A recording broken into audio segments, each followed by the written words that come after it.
Okay, this is the background lecture for Harriet the Spy and Are You There, God? It's Me, Margaret, which is about the literary movements that inform both of these works. So this is about New Realism and the social problem novel. Okay, what comes right before these two books is a revival of children's literature after World War II ends. So after World War II ends, there was increased demand for children's literature for all those babies produced by the post-war boom, the baby boomers. However, this literature is very informed by recent historical events, and it's often marked by stark battles between good and evil, and darker subjects such as the existence of evil, death, conformity, war. And we see a lot of high fantasy started to be incorporated into children's literature.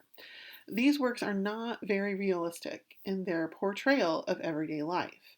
And some of the works from this period are like The Hobbit by Tolkien, or The Chronicles of Narnia by C.S. Lewis, or like Charlie and the Chocolate Factory, the works of Roald Dahl.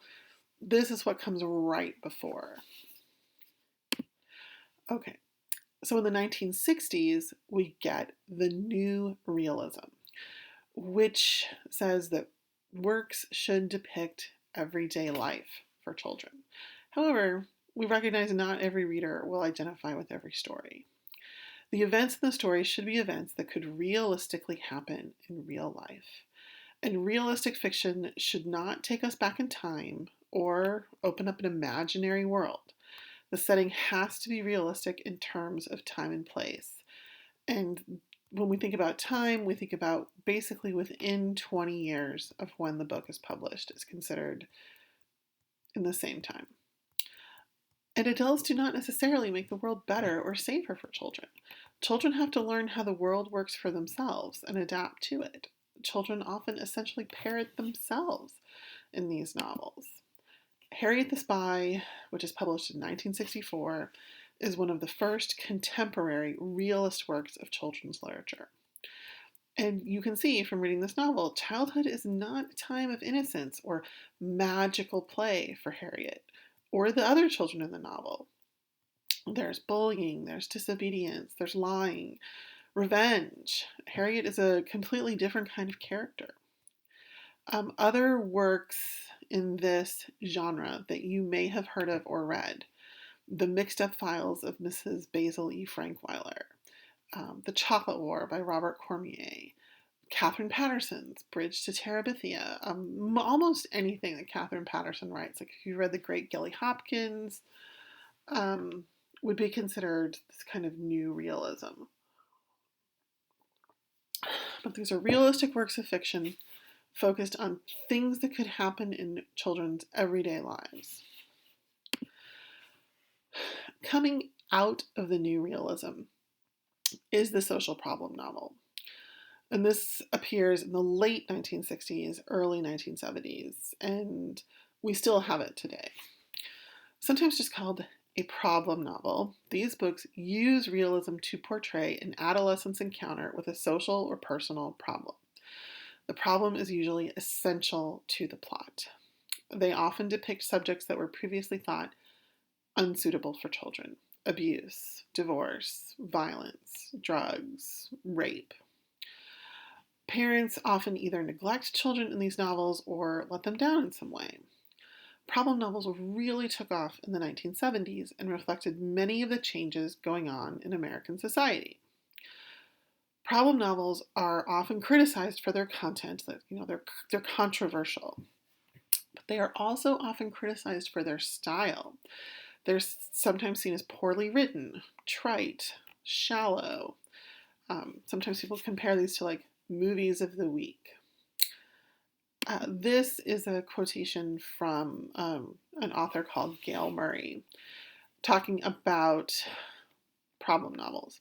So society recognized that children could not always be protected from the dangers and sorrows of real life. They might be better prepared to cope with pain if adults did not try to protect them from it. The boundaries that had protected children and adolescents from adult responsibilities throughout the 19th century and the first half of the 20th century became much more permeable.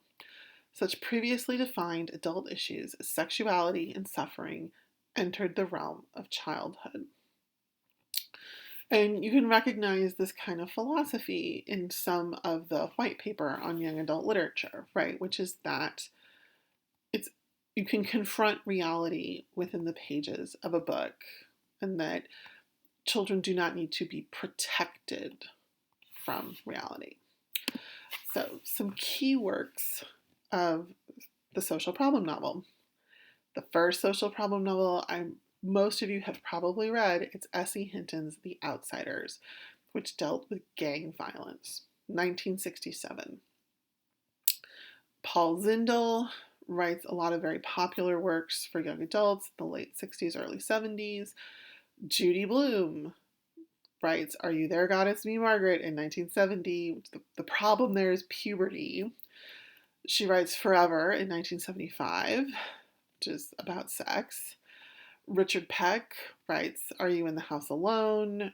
Which is one of the first kind of young adult novels to explicitly take up the issue of acquaintance rape. Catherine Patterson writes Bridge to Terabithia, which is about death. So you see hopefully some of these titles are familiar to you. And lots of the novels that you might read today in young adult fiction are social problem novels. If you read 13 Reasons Why, practically every social problem you can imagine is covered in that book. The Hate You Give addresses the Black Lives Matter movement and racial profiling as a social problem. If you read Laurie Halse Anderson's Speak, that's also about rape. Simon and the Homo Sapiens Agenda is about LGBTQ issues. So there are all kinds of young adult novels that are extremely popular that deal with social problems. If you read The Fault in Our Stars, the issue is cancer there, being sick, illness.